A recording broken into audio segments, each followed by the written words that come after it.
tests that are harder than what they were 25 years ago. Not to say that some of these kids aren't smarter than some of us were 25 years ago, but there's some dumb as rock kids that we didn't have to deal with because we haven't taught the damn kids to fail, which is one of the other things.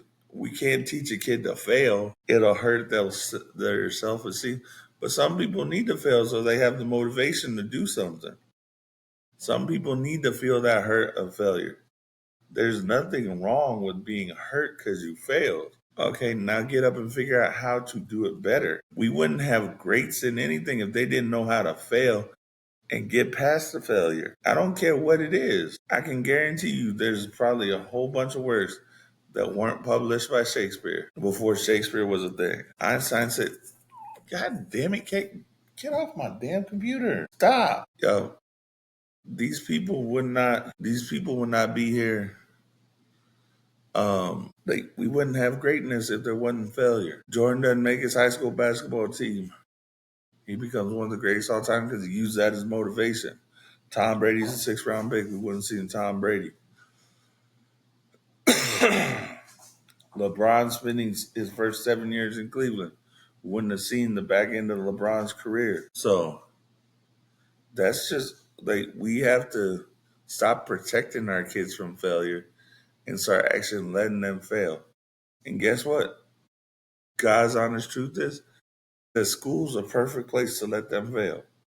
Because it's people that genuinely care for them for the most part. I'm not going to say everybody, but 95% of the people in that building care for your student. Even if your student's a damn knucklehead, we want to see them succeed. My view on education and my view on coaching fall under the Ted Lasso viewpoint or theory of it. My job is to teach you how to be a better person than what I got.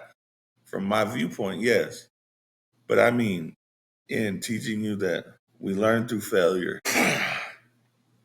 probably kind of how to have a positive outlook on failure. Because failure is going to happen. You're going to fall on your face at some point in time.